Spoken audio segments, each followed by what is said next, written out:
Prosecutor, please. Yes, sir.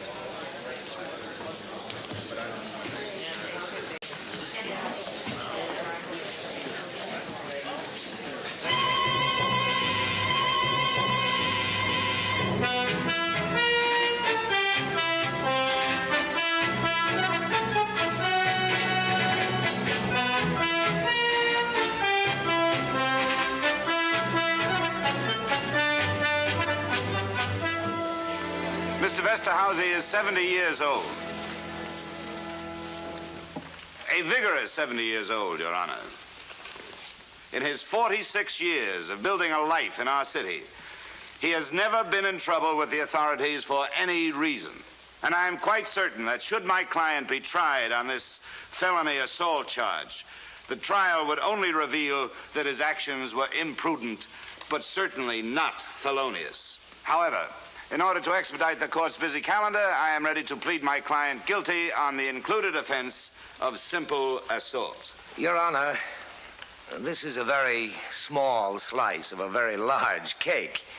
But the people move that the charge of felonious assault be dropped, and we are willing to accept the plea of simple assault. Is that what you were angling for, Mr. Benedict? In the interest of justice, Your Honor.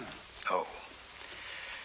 Then, in the interests of justice, Mr. Benedict, perhaps you'd care to suggest the sentence here.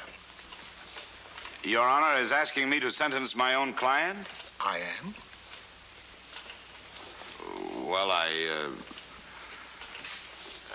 think that a fine of $100 would be ample punishment, Your Honor. I had a different idea, Mr. Benedict. Oh? I was thinking of a $50 fine. Which only goes to prove, Your Honor, how much better your judgment is than mine. The judgment and sentence of this court is that you pay a $50 fine. Thank you, Your Honor.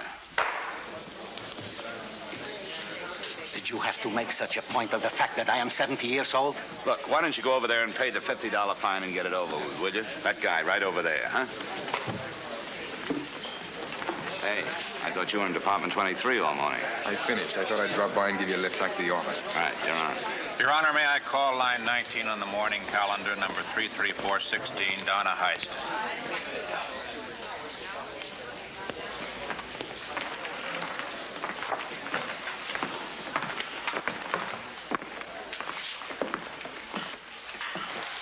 Donna Heist, is that your true name? Yep. Are you represented by counsel? Good morning, Your Honor. I'm Jackman, Public Defender's Office. I do not need a lawyer. I need a drink. Young lady. Good morning, Your Honor. Hey. My name is Henry Tabor, and I'm acquainted with this lady. I'd like to defend her. Well, I now have a private defender. How lucky can a girl get? Young woman, this is a court of law, and this is a serious charge. Do you realize that? Frankly, I don't give a damn. Remove the defendant. I beg the court's pardon on behalf of my client and ask Your Honor to overlook this. Contempt? You advise your client on her conduct in a courtroom, Mr. Tabor. Yes, Your Honor. I intend to do exactly that. One more chance, young lady. Arraign the defendant. Donna Heiston, you're Hello, charged private with violation defender. of Section Be quiet. I'm just trying to 131 be of the sociable. Vehicle Code of the State of California. That on or about the 13th day of this month, you did willfully and feloniously operate a motor vehicle along and upon a public highway. We waive further reading of the information and ask that this matter be set over for 1 week to plead. Will Your Honor set bail at this time? This matter will be continued 1 week from today at 10 o'clock. Bail is set at $2,000. 5-minute recess. You know, I think he wanted to send me to the gas chamber. He can send you to jail for a year on this charge. Who did you hurt? It was a taxi driver. He just got a broken arm. They're going to have to book you before you can be released. I'll meet you right outside this courtroom. Okay. Maybe you and I can find a drink somewhere and talk about old times.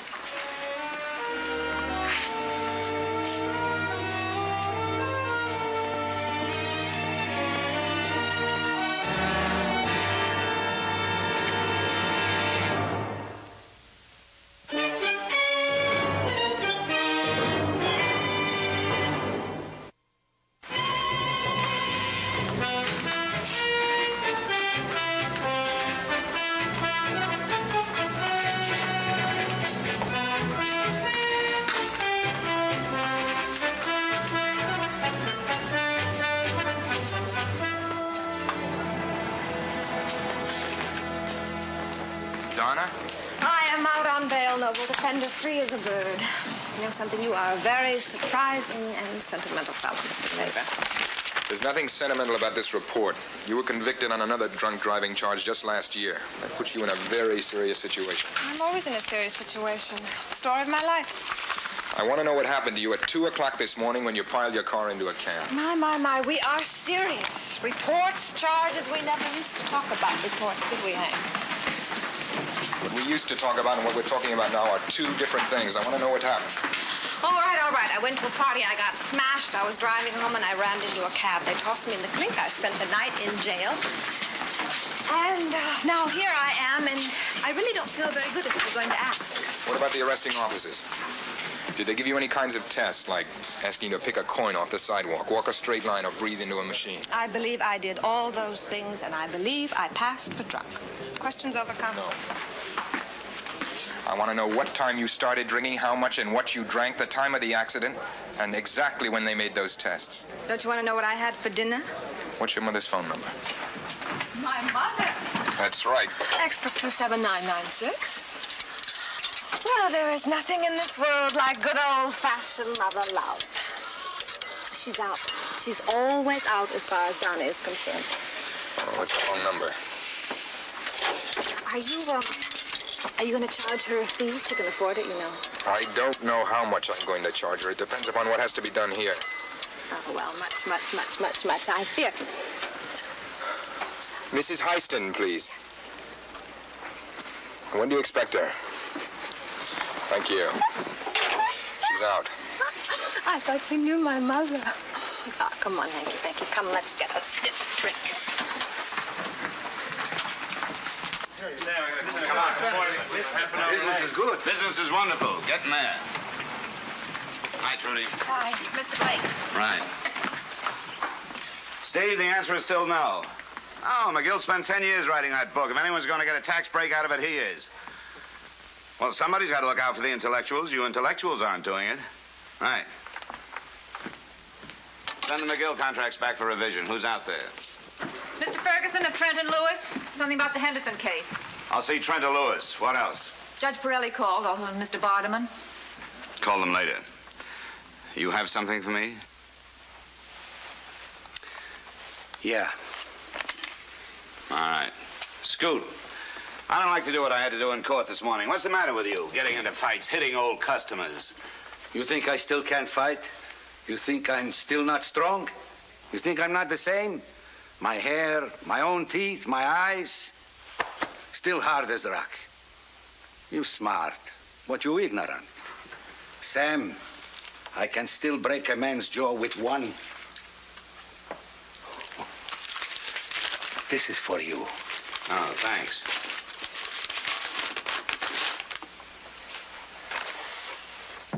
Palinka, Hungarian style. Homemade? What else? With other liquor, all right. But with Palinka, you can't be too careful. Each plum must have the soft, delicate perfection of a bride on her wedding night. All right, Max. What's it for? What's it for? Must it be for something? Yes. For years, people come to me with their troubles. A plate shagai goulash, a dobish torte, and they were much happier than when they came. All day, I eat shagai goulash and dobish torte, and I still have troubles. And I also got a stomachache. All right, Max. What kind of trouble are you in now? A trouble I can get out of. I want to divorce Mariska. Oh, Max, get out of here, will you? I won't get out. Trudy, send in Mr. Gordon. Keep Mr. Gordon out. Listen, this is business. You're a lawyer. You're the master. I want you to handle my divorce. I mean it, Sam. Hold it, Trudy. You've got to free me from the ravages of a young and beautiful wife who is determined to destroy me. Wait a minute. How old is Mariska, Max? 42, last June 18th. That's not exactly young, Max. For a man my age, believe me, it is young. When you get where I am, you will find out, my friend. I don't like divorce, Max. Besides being expensive and tortuous, it's a rotten admission of failure. You better sleep on it. Sleep? What is sleep? An escape from the realization of age. What are your grounds, Max? Ah, grounds. Yes, there has to be a reason for the divorce. What's wrong with Marischka? Is she unreasonable, neglectful, unfaithful? What? She is cruel to me, Sam. Cruel? Yes, cruel. I don't kid you. She boils the meat to show that my teeth are bad. She puts out my reading glasses to prove that my eyes are weak. She reupholstered the couch as if a hard cushion would crush my crumbling bones. She complains that I work too hard at the cafe. I work too many hours for a man my age, she says. Lord, how she makes me old. Am I old, Sam? Tell the truth. Am I?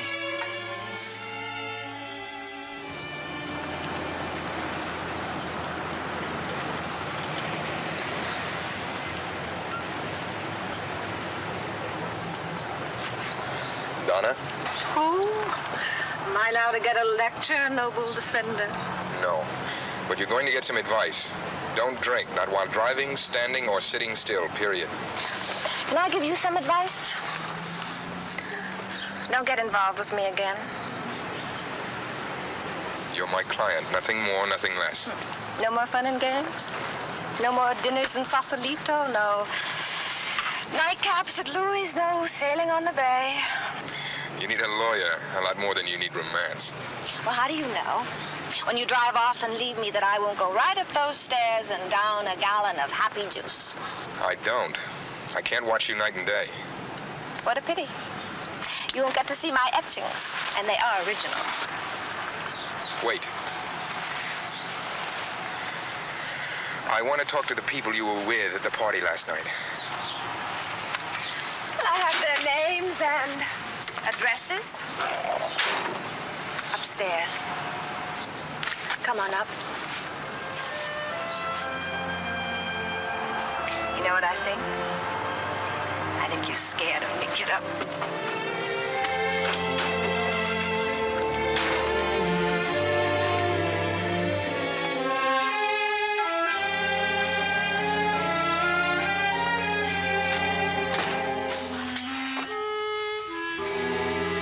Best alimony can buy. I didn't know you'd been married. Twice. Lost one and divorced one. I didn't know that you didn't know.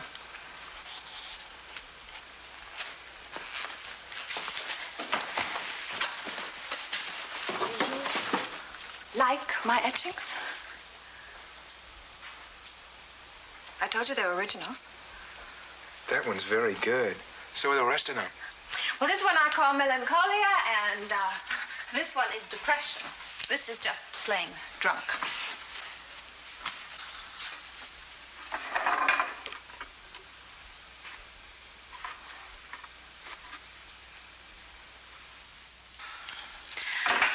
Donna? Speaking of drunk, why don't you fix yourself one? I'd like those names and addresses.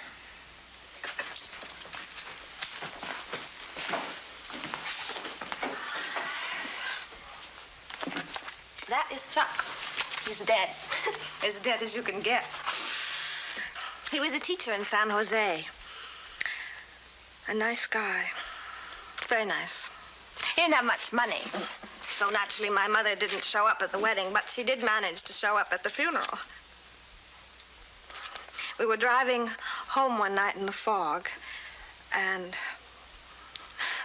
well, I just guess I said something funny to him, and Willie leaned over to kiss me, and,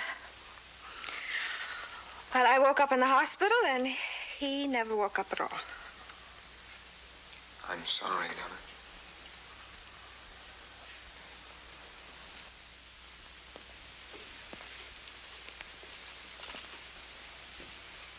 You know, one night I woke up, the bird of warning crieth out all night long. That's how it was with me. You see, there was a sound in my head, a terrible, terrifying sound, a cry of anguish from out of hell. So I had a drink, and it helped. And the bird of warning has been crying ever since. But you know, Hank, don't let anyone kid you. Alcohol can take away your home, your husband, your family, your friends, your job, your self-respect. But it works.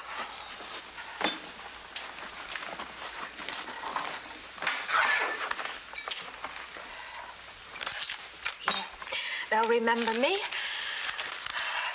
Donna, the fun girl, the girl with the laughing eyes. They're not laughing now. Look, I gave you your notes. Why don't you just go?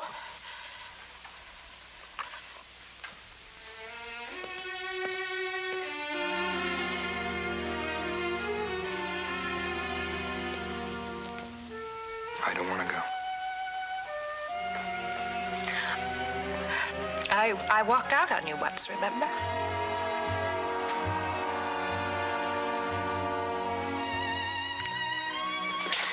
Hank, please don't be nice to me.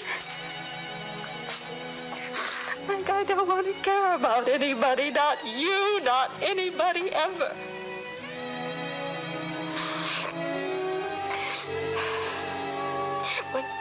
Whenever I start caring about somebody, I always fall in love.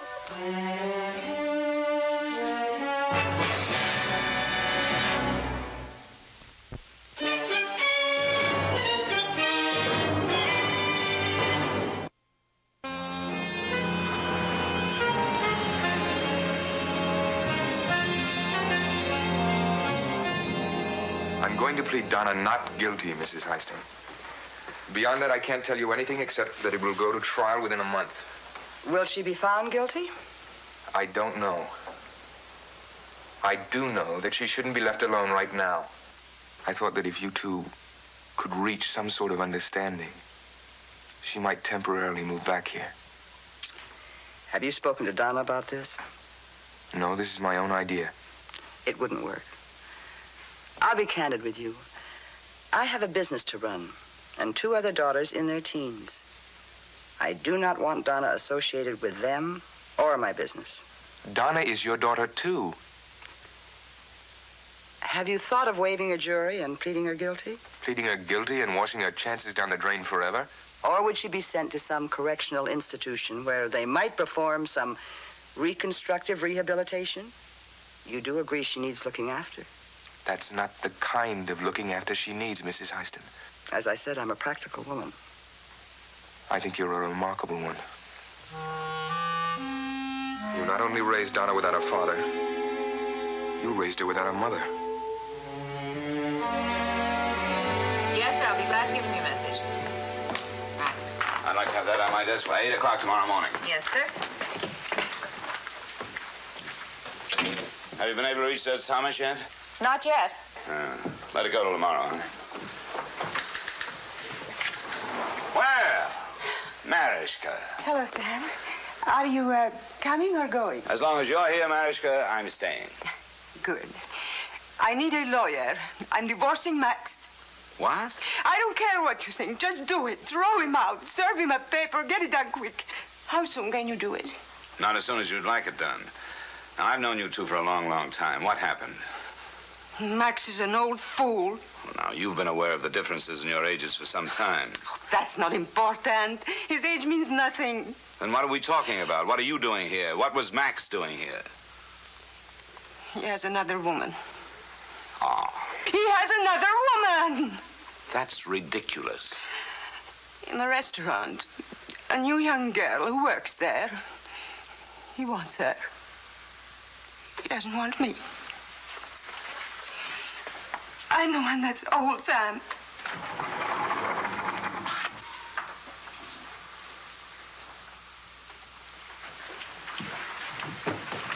Trudy, get back to your typing. Hey, where have you been? Trying to build a defense for Donna Heiston. Oh, how's the construction coming? If she's telling me the truth, I might have a defense. Sounds to me like you don't know whether you have a defense or not. Come on, I'll buy you a drink.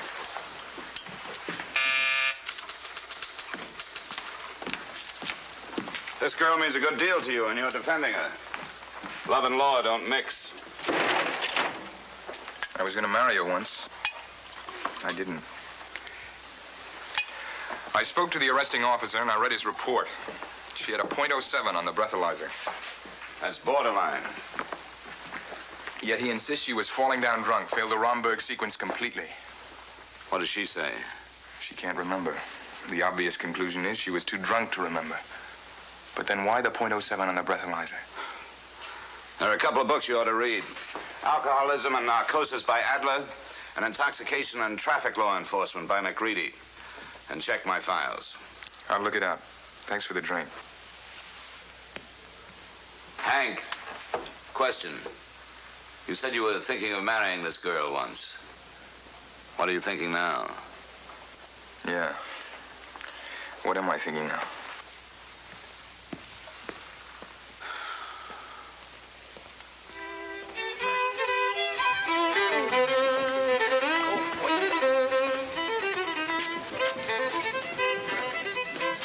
It's your move.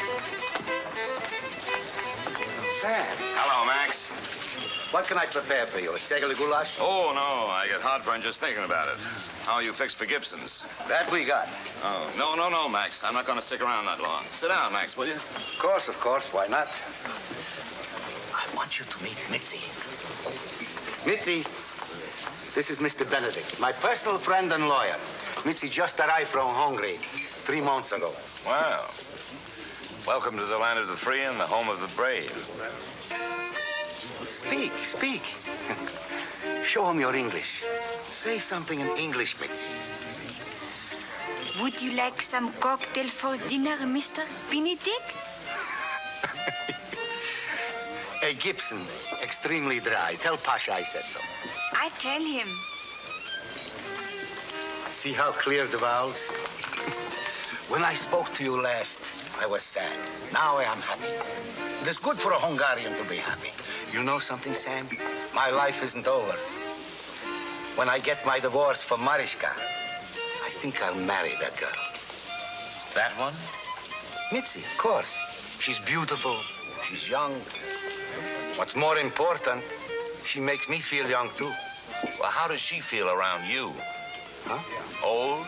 You know, you're about 50 years older than she is, Max. Max, I just dropped by to tell you that I'm going to rush the divorce through as quickly as possible. You mean that? I mean everything I say. So do I. So does Mariska. She wants a divorce, too. Close your mouth, Max. I've had my accountant go over your books. You know, I didn't know that your business was so bad. But my business is good. Oh, for a married man, yes, but not for a man about to be divorced. You've heard about our community property law in California, haven't you? No. The first thing you have to do is pay temporary support money for Mariska. Do you think she can get along on $200 a week? Oh, no, you wouldn't want her to starve, would you? Starve? Of course not. She can come here and eat any time she wants to. You're forgetting. This will probably be her place. Now, sometime next week, I'd like the three of us to sit down and work out a property settlement. We can sell her your half of the restaurant, or you can buy her half, or try and sell the whole thing to a third party and divide the proceeds. 15 years we worked to make this the most famous restaurant. You want a divorce, don't you? You want to feel young? Of course. Okay, Max, we'll make you young. Well, I thought you'd never get here. No, give it to him. He needs it. I don't need it. Well, you'll be the first guy in the state of California who got a divorce who didn't. Oh, Max, one thing more. I want you to move into a hotel. A hotel? Yes, under these circumstances, I think it's the best thing. I don't want you to see your wife or talk to her unless I'm there. You got it? Yeah. Okay. Go pack your things and start moving right away. And Max, congratulations. You've got a lovely girl, and I'm sure you're going to be very happy.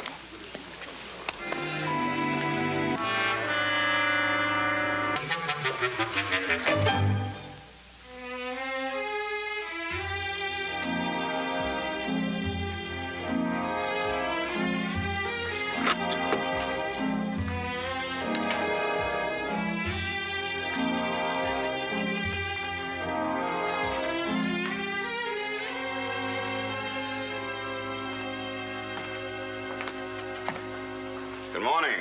An apartment wasn't included in our original deal, was it? I'm just boning up. Sam, I wanted to ask you about jurors in a case like this. Well, whomever you choose, make sure that they're people who have lived and understand life. Don't pick any young or immature people. They haven't learned to forgive and will show no mercy. The ideal juror is the man or woman who can say, "There, but for the grace of God, go I." You got it? Got it. Oh, before you pick a jury, you know, you'll need a defense. Have you got one? Not yet. You want some help? I'd like to handle this one myself, okay? Okay.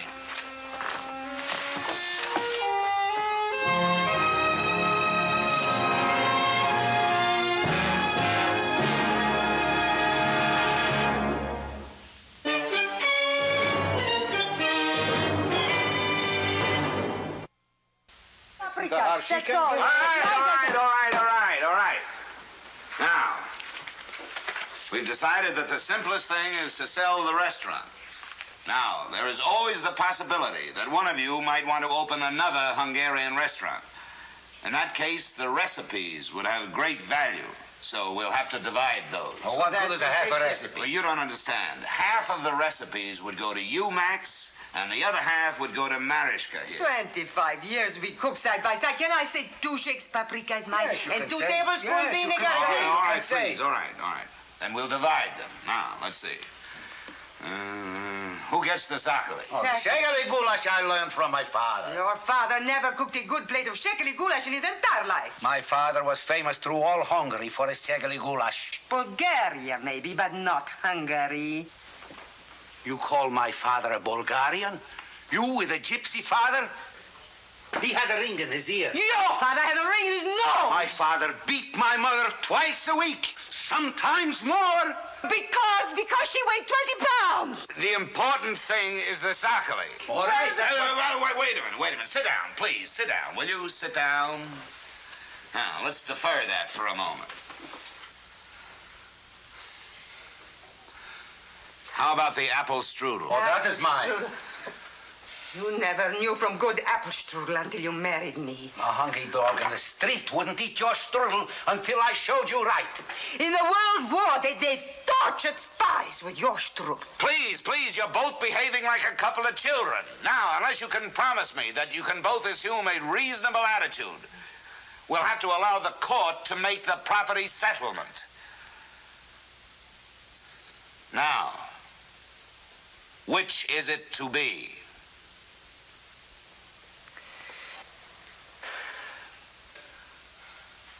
Let her have the apple strudel.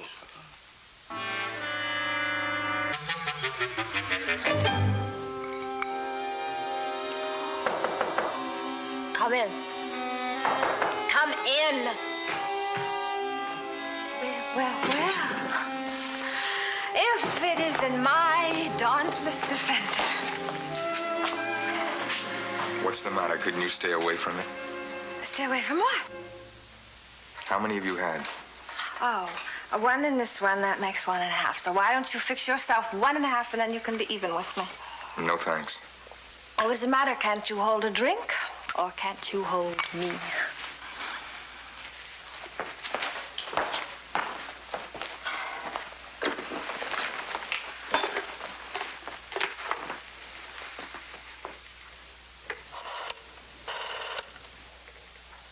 Are you here on business or pleasure? I've been working on your defense. I've got a defense. I may have a beginning in the area of the metabolism of alcohol. Or I may find out you've been untruthful with me. Hello? Is that you, Mother? Mother, this is your daughter. That's right. Donna Highstand Carter Dunstock. Remember me? Tabor. No, Mother, not Tabor yet. Just the others. Mother, now I want you to listen to me a minute. I have found a young man of whom you would approve. Yes, he is just like you. He wants to ruin my life. He wants to run my life. That was a Freudian slip, Mother. I'm sorry. We are going to get married, Mother, this young man and I. Or is it me? I'm not drunk. I've only had 2. Or is it 1.5? She hung up.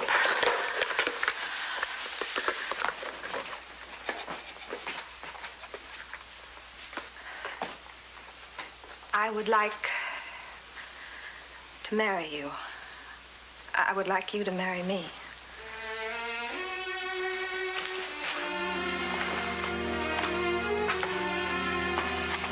And did you decide that? Just now, didn't you hear me? Do you have a pot of coffee around here? I have got me around here. Hank, will you marry me? No, come on. I think you need some fresh air.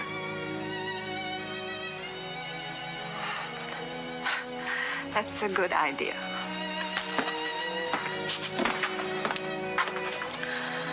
I'll just be a minute.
I feel like an ambidextrous tennis player. You look like a girl who could use a lot of sleep. That's what 3 people have told me already. Who was the last one? Dr. Coleman. And the one in white, who was he? Dr. Coleman is a psychiatrist. The other man, that's Dr. Burnson. He's a neurologist. I spent most of the afternoon talking with the people who were with you at the party. They said you arrived sober, had 1 or 2 drinks, and left. I never could hold my liquor. You used to be able to hold it very well. Yet the arresting officer said you couldn't walk a straight line. Why? I was drunk. You couldn't have been on that amount of liquor. Oh, boy, I admire your spirit. Boy, they've got all the facts and figures, and you have got the faith. I'm trying to defend you. And what difference would it make, if any at all? Would you get a raise? Would you charge a bigger fee or become a hero? No. I'd ask you to marry me.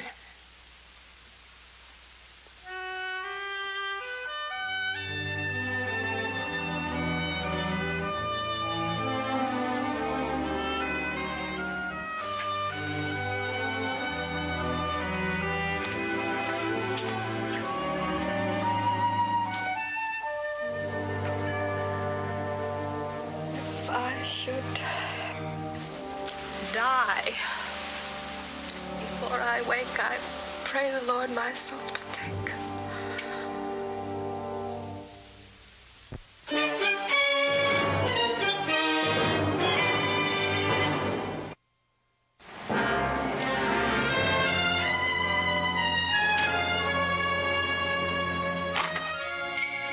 Well. All right, Max. Yeah. Satisfied? Huh? Yeah. Mariska, Yes? Are you satisfied? Well, yes. Good. Then you're both satisfied. Only one problem left. I'm not satisfied. One contract left that we've forgotten. A marriage contract between you two. Like all contracts, it's a very solemn sort of agreement between two parties for mutual benefit and advantage. Aside from being approved by the state of California, those who believe in a greater power feel that this contract is sanctified by God Himself.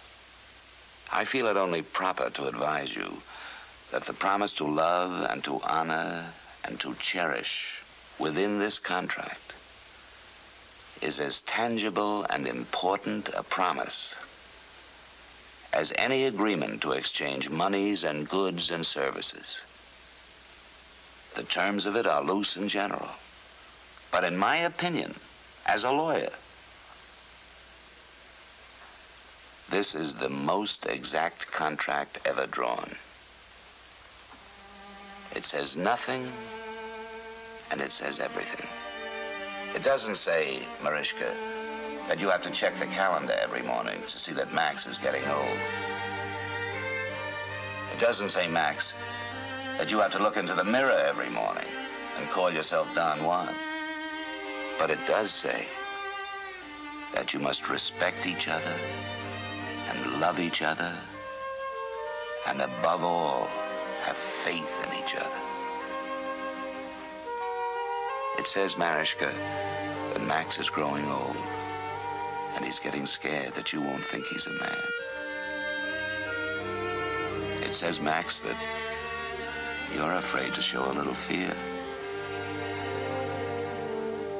It says that you can talk to him and that you can talk to her about the most intimate, personal matters, and that you are expected to understand, and that you are expected to understand.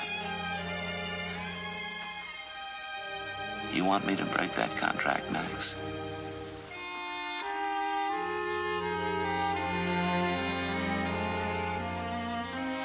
Mariska?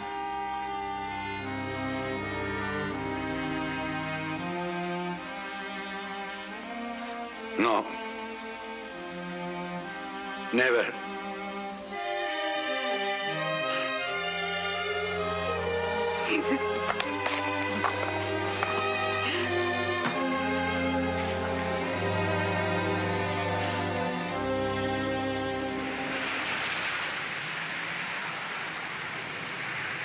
I asked her to step out of the car, and I put her through the Romberg sequence.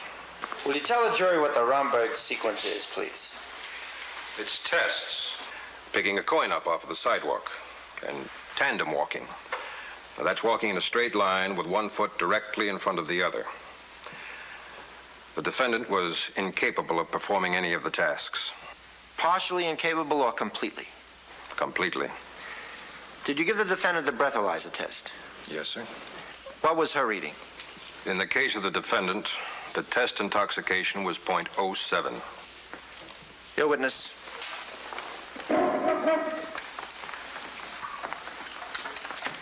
You realize that .07 is a borderline reading on the breathalyzer, and that .15 is required for proof of intoxication. I object, Your Honor. I object on the ground that the proper foundation hasn't been laid.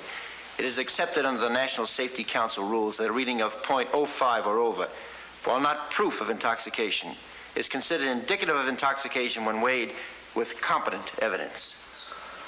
The point is that a reading of .05 or over may be considered in one piece, or not the determining piece of evidence in evaluating guilt or innocence.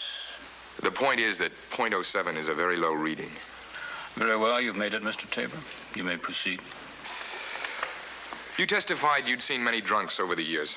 How many pseudoneurotic schizophrenics have you seen? How many what? Pseudoneurotic schizophrenics. I object, Your Honor. I object on the ground that the answer calls for conclusion. Since we're forced to rely on the testimony of the arresting officer, I want to establish that the officer is incompetent to distinguish between intoxication and other conditions which may produce actions simulating intoxication. Overruled, Mr. Harper. That's all. You're excused. You just heard the police officer describe various kinds of tests you were given after your accident. Do you recognize this? Yes, they made me blow into one. This is a breathalyzer, Your Honor. With the court's permission, I would like this qualified technician to run a test. Your Honor, I see no reason for it. I'm laying a foundation to prove my client's organic condition caused her trauma, not her drinking. Please continue, Mr. Tabor. Would you blow very hard into that?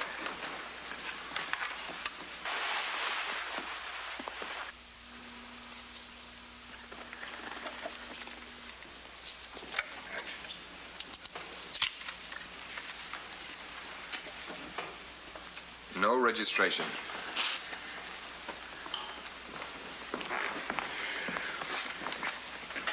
What is that, Mr. Tabor? This is a bottle of whiskey, Your Honor, and this is a 2-ounce glass. Now, if the court will bear with me, I believe we can all find out a little something about this case.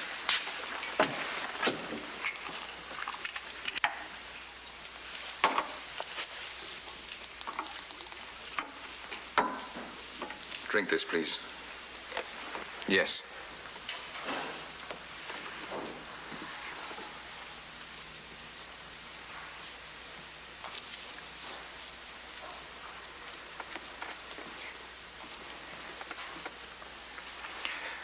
I would like to excuse this witness right now and recall her later.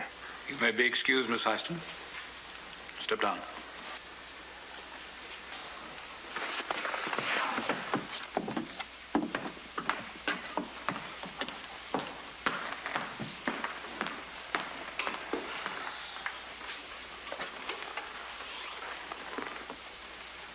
Alfred Burnson, Doctor of Medicine, Chief Neurologist, County Hospital.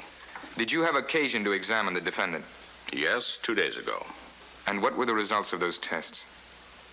Well, on the electroencephalograph, there were abnormal complexes indicated in the parietal lobe area of the brain. And, Doctor, what does the parietal lobe control? Well, that's a control center for the motor mechanism. It controls a person's movement. In the results of such a test as given Miss Heiston, what would some of the symptomology be? Slurred speech, erratic behavior, difficulty in coordination. Thank you, Doctor. Your witness. Mr. Harper? Doctor, these symptoms, slurred speech, erratic behavior, difficulty in coordination. We all saw the defendant in the witness stand. Why weren't these symptoms present then? Well, in many instances, these symptoms manifest themselves only when some insult has been offered to the body, like fever or fatigue. Or alcohol. Yes. Then a defendant could be suffering from this condition and be intoxicated at the same time. Yes. Is this condition curable? Well, Miss Heistan has many years of great effort ahead of her in order to overcome this difficulty within herself. But it can be accomplished. That's all, Doctor. Thank you, Dr. Burnson. You may be excused.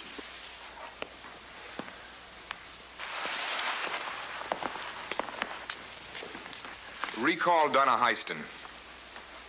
Will Miss Heiston take the stand, please? Why should I? Take the stand.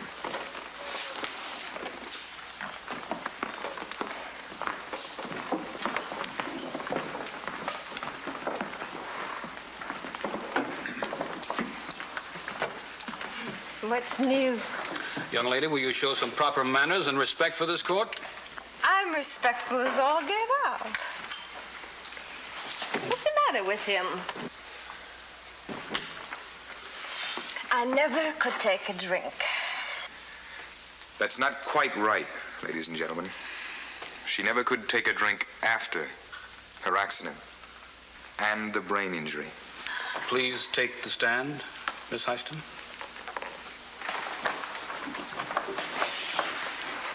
A funny thing happened to me on the way to San Quentin. Let's see exactly what did happen.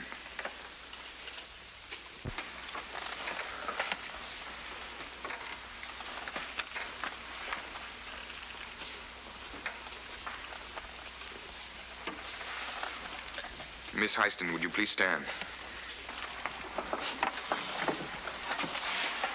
Never could drink, not sitting, not standing. You may be excused, Miss Heiston. This way, please.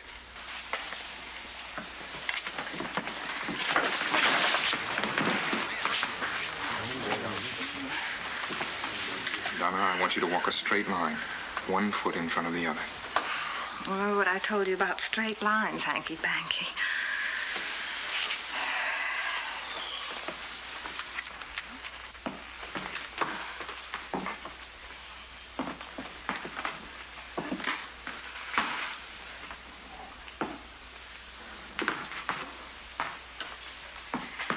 Commando hand.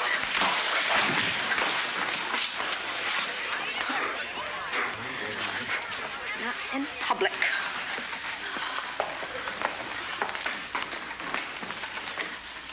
It'll be all right.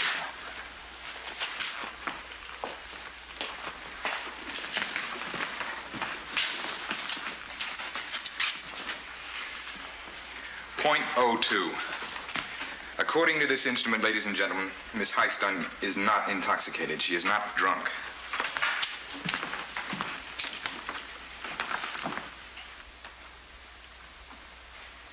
We, the jury, find the defendant not guilty.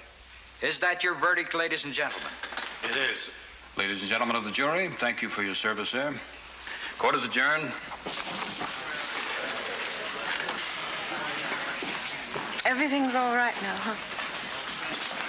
Now that you know that I am sick, but not sick.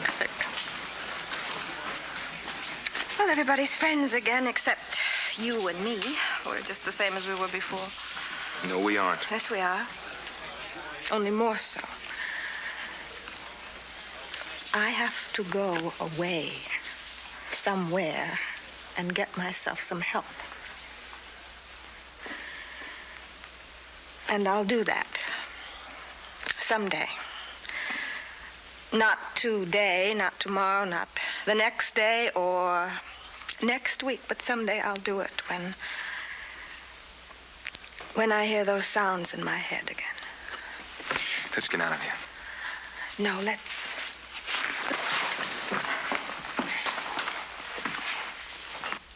let me get out of here. Donna, listen to me. No. Whatever you do, don't ask me to marry you, or to love you, or to be with you. There go your eyes again. But I'm much too tired to look at them or to listen to you.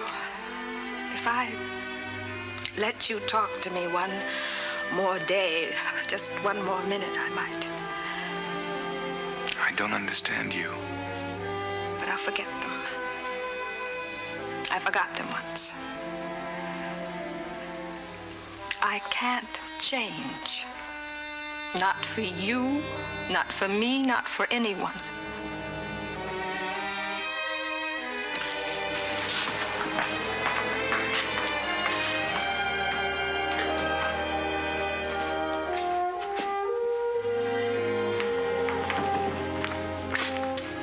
We won? We won one, and we lost one.